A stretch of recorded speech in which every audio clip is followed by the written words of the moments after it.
So with that, I'd like to introduce Troy Leach, who is the Chief Strategy Officer for the Cloud Security Alliance. Troy, welcome. Right. Well, thank you, Jonathan. I appreciate that introduction. Hopefully you can hear me all right. Sounds good on my end. Fantastic. All right. Well, we're going to get started here. Good morning, everyone.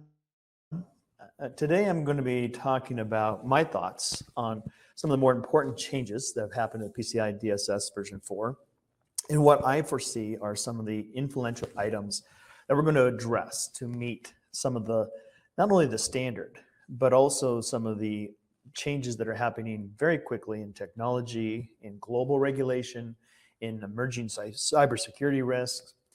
And we're going to make these adjustments to using PCI DSS controls, but not only to protect payment data, but many other types of data that you'll likely be required to throughout your environment as these industry frameworks start to evolve.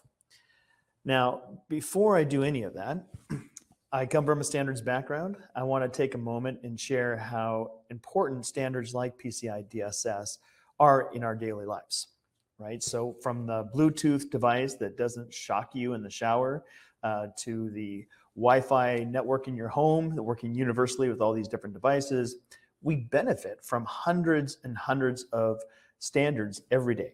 And cybersecurity standards are no different, like PCI. So one analogy I like to associate cybersecurity with is car safety and traffic rules that we follow every day in our lives. And we have speed limits, we have traffic signals, we have safety features that are added all the time to our vehicles that we avoid serious accidents and fatal injuries.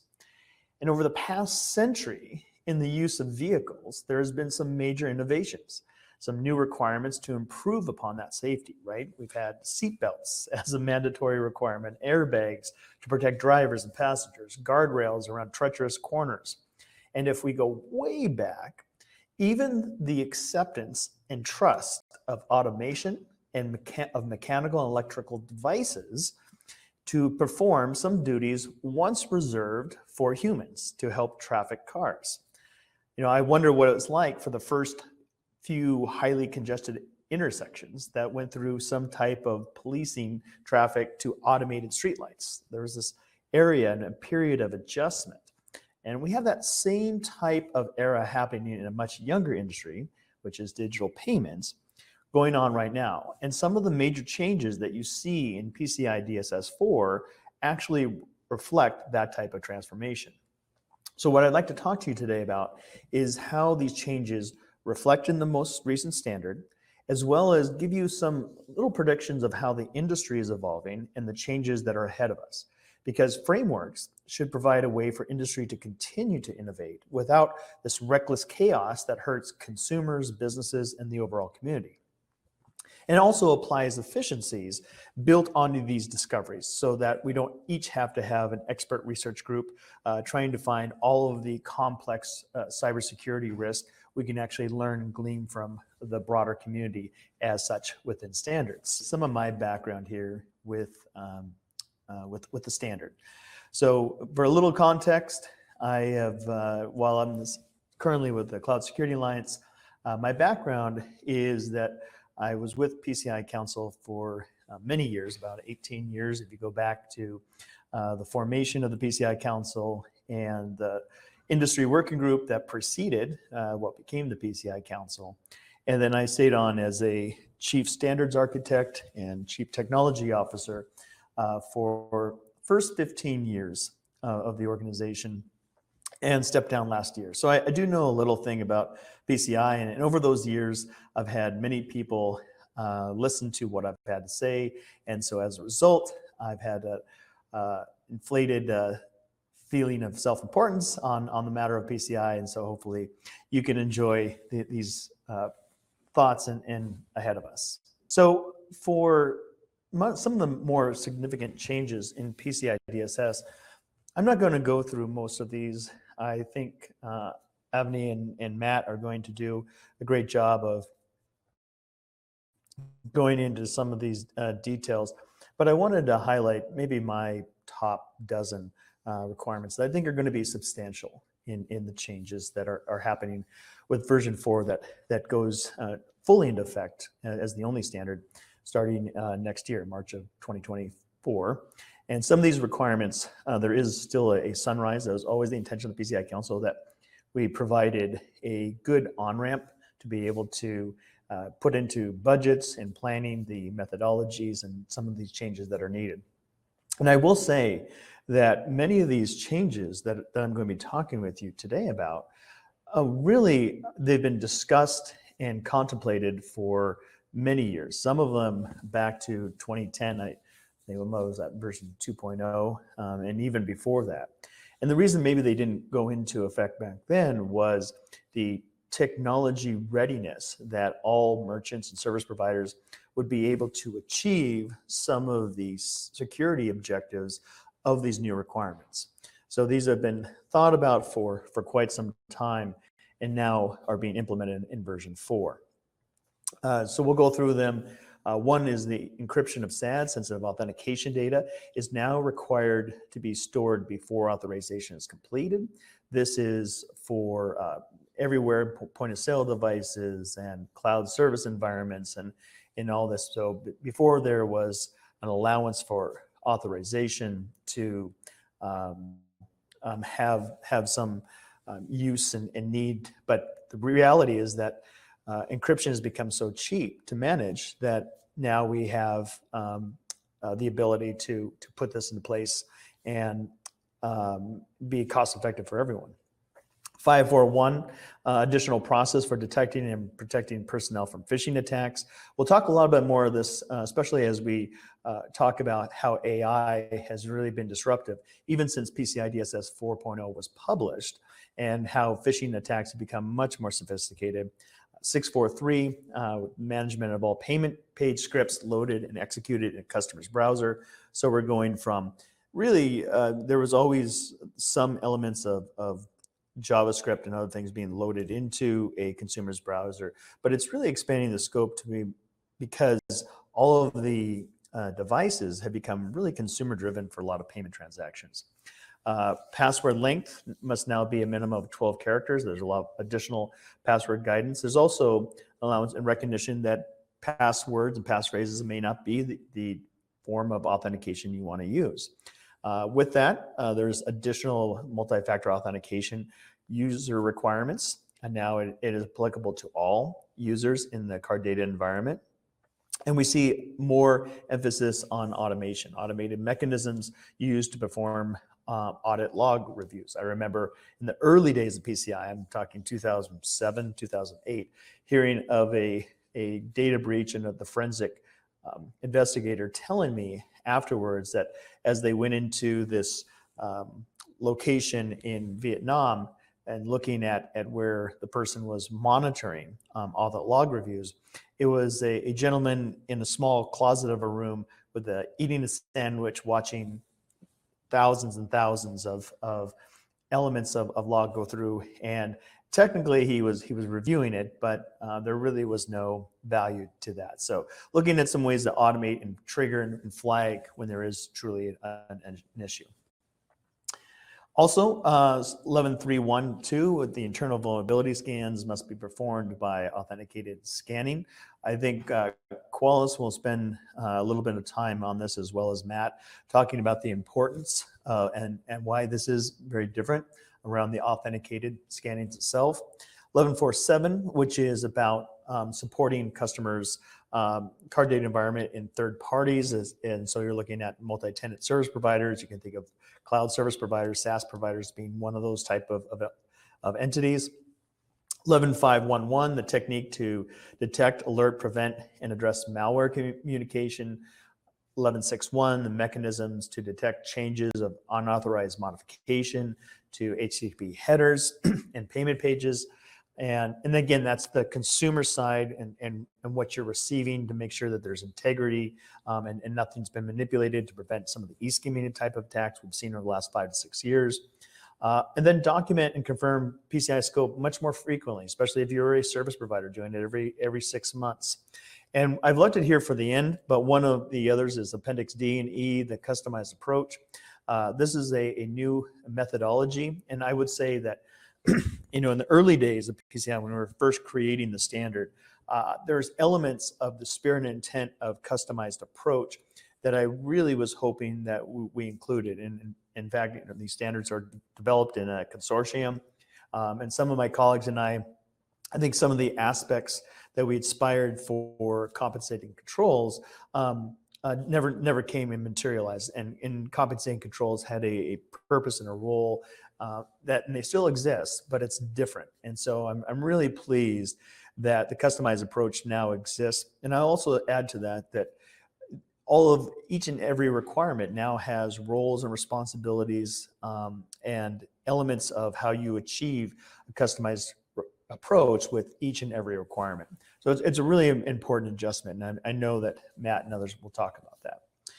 So why is this all changing, and how is it going to look going forward? I think one, we have to recognize that consumer technology is more influential in transactions today. We've seen since the pandemic, in certain markets, we've seen 3x or more growth of mobile pay as just one example. So we're starting to use and leverage payments in a very different way. I would anticipate there's a lot of people that are forecasting by the year 2025 or shortly thereafter, about half of most in-person retail transactions might be using some form of mobile pay. We also recognize that authentication is being challenged, altered, and evolving very quickly. With AI, it's very easy now to use ways to spoof biometrics. So you can take my voice and record it and use it for other purposes. We're starting to see cases where you can demonstrate video on YouTube of your CFO, and then someone can take and create a deep fake Zoom conference call asking for a wire transfer with the face of your CFO, the voice of your CFO, with all his intonations, and actually be able to look very legitimate. So I think in general, authentication is going to be a real big challenge for us and how we go about trying to mitigate against social engineering and other type of attacks. And again, as I mentioned, encrypting and confidentiality of data, it's a lot easier to achieve. We're also starting to see leveraged in different ways. We see confidential computing. So you have these enclaves where you can actually process and work with data while never exposing it to third parties. So we see a lot of advancements in encryption of data as well. One thing I wanted to make sure that I covered in this talk is around just the modernizing of data protection using AI and cloud. So we recognize that cloud native applications are becoming the primary source of development. I don't have my notes in front of me, but I think statistically it's around a little over 50-55% of most development already is happening for cloud native first. And we see that Gartner and others predict by the year 2027, more than half of all business critical operations are going to be in cloud services.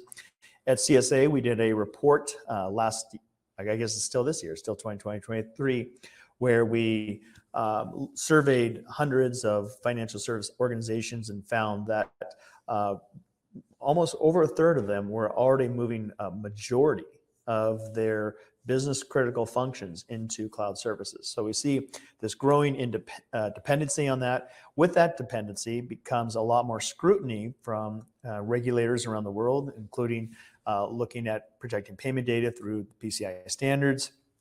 We see that resiliency and transparency of how cloud services operate. We have DORA, the Digital Operational Resiliency Act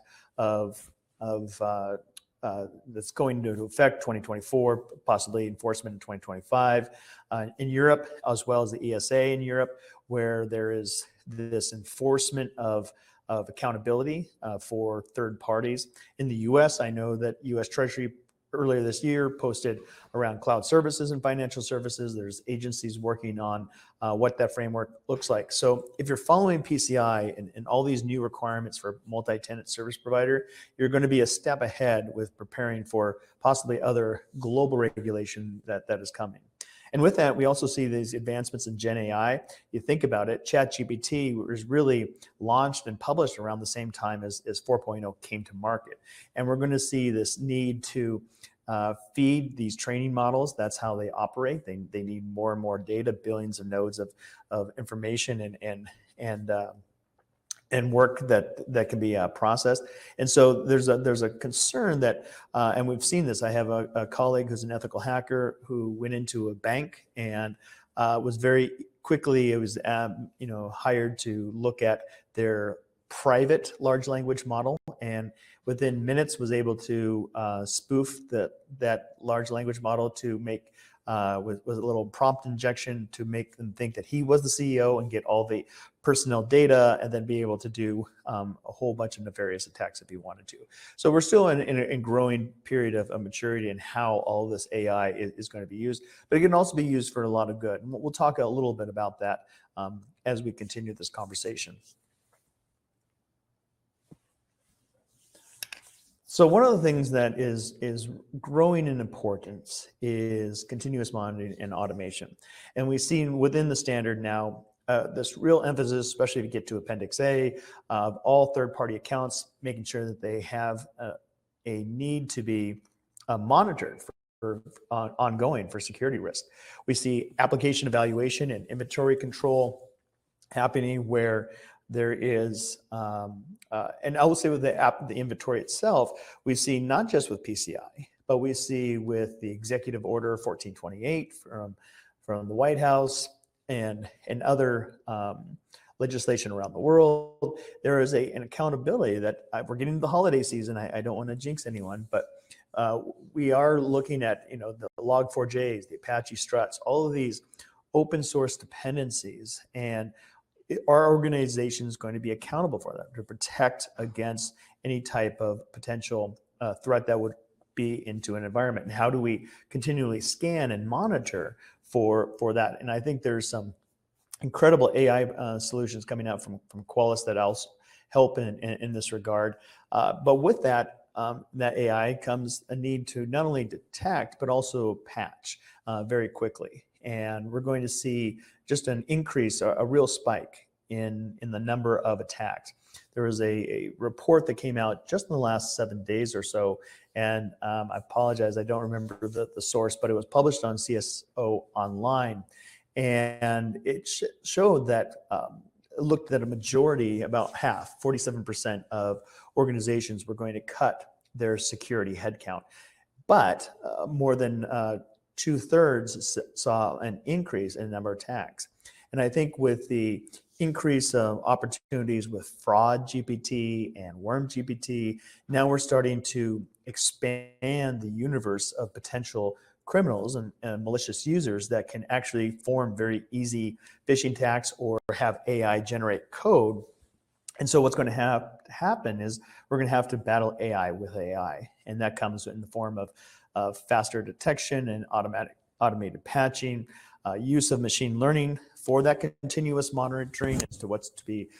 There's still going to be a role for SOC analysts. I think what AI will do is it will really expedite their ability to make good decisions more effectively.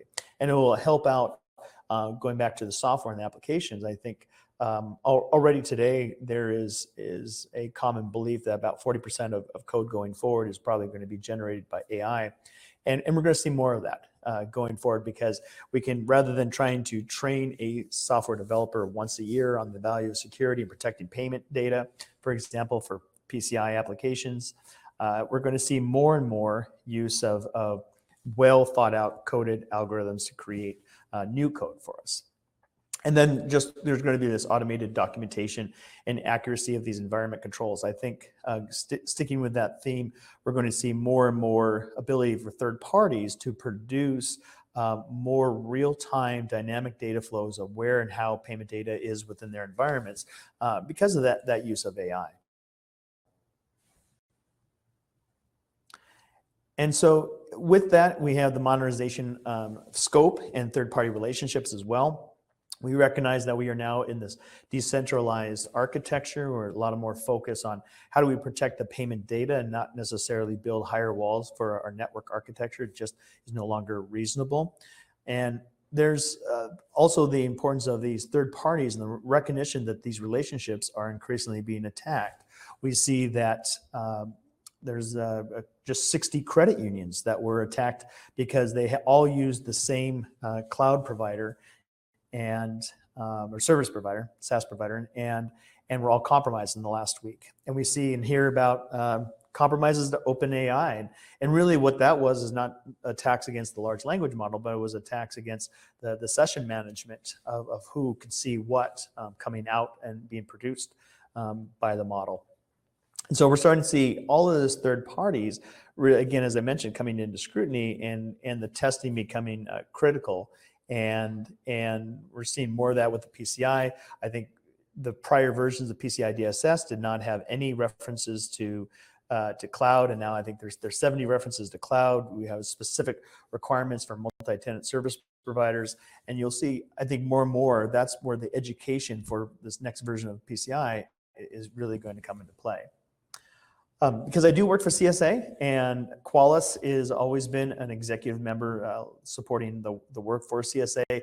I just will say that as we look at some of the disruption and issues of cybersecurity that could happen, there's a lot of good security that can happen for PCI DSS as well. I think the manageability, looking at how you can scale and be able to implement something from one iteration and be able to proliferate that throughout an organization is much better than what we did with some of the on-prem type of opportunities. A lot more interoperability and governance simplification that can happen, a much truer real-time knowledge of what the environment looks like. A lot of trustworthiness working with CSPs. I will say when cloud architecture 14, 15 years ago came out, I was very public in saying that I didn't think someone could achieve PCI DSS moving to the cloud. And I was probably right. But what's happened in that 15 years is a lot of security revolution. There's been an evolution, I should say, and a lot of maturity to how and what the security features are and the transparency to that. And that comes with the trustworthiness, the applicability of a zero trust type of methodology, which really derives some of its early origin from PCI DSS. Looking at confidentiality with quantum safe protection, that's another thing that PCI DSS and just as general cybersecurity protection of payment data has to be thinking about is quantum's, the reality of it coming around the corner. Confidential computing, which I mentioned earlier, and homomorphic encryption, really great ways that we're going to be able to reduce the scope of PCI DSS. And then I think there's a broader understanding happening in the cloud security world where broader education of professionals of how to configure. That's where most breaches happen. 97% of them happen because of some form of misconfiguration, regulatory buy-in, and just CSPs being aware of their legal responsibilities. So looking at some of the expectations that I have of the payment industry and how we're going to protect payments going forward. One is again, this third-party assurance is going to be very significant for us. We're going to have the use of Gen AI, which will make many new risks. I mentioned fraud GPT and worm GPT, but there's really quite a bit that is going to be happening where we are going to be able to look at code coming in. So I talked about one of the requirements earlier and just looking at consumer browser headers, the HTTP headers. What we're going to see is a lot more ability to reverse engineer on the fly and be able to identify vulnerabilities before they even become an issue. We recognize that if we look at all the enumerated vulnerabilities, right, the CVEs that are out there in the marketplace today. Apologize, moved forward on me here. But if we look at how this is happening, there's a recognition that we actually are going to be able to, on an individual level, identify and do a lot more threat hunting successfully of identifying new vulnerabilities. And that's one of the other requirements for PCI DSS is a continuous look for new vulnerabilities. And I think Gen AI is going to be one of the ways that the discriminative side, I think, of AI is going to be one of those ways we do it. Authentication, I mentioned, is probably going to require an overhaul as payments evolve very quickly. There's the use of multi-factor authentication. I think the risk to PAN is going to change. We see that Visa and MasterCard have publicly come out about how they're shifting away and no longer going to require or allow for magstripe data processing to happen on their network. At the same time, the payment environment is going to change. We have DPANs with mobile. We have how we apply tokenization and potential fraud recourse that happens from that type of a transaction. We have faster payments and all these other ways of methods that are going to really change payments environments and how we are still going to have to protect against them.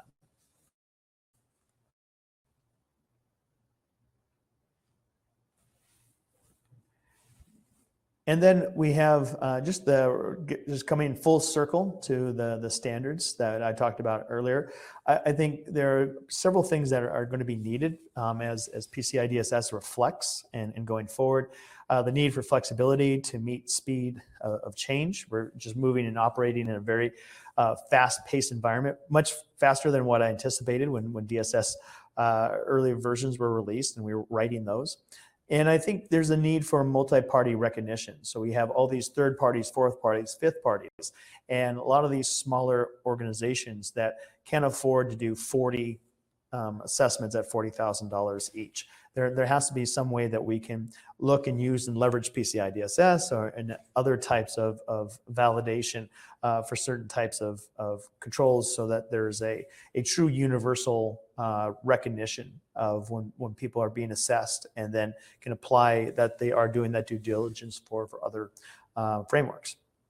And then finally, just a need for relevant education to KPIs for those that are actually applying PCI DSS, for the users and regulators. I was just talking to a payment processor in the UK earlier this year, talking about how a regulator came into their environment to assess their PCI compliance and looking at just in general their payment environment.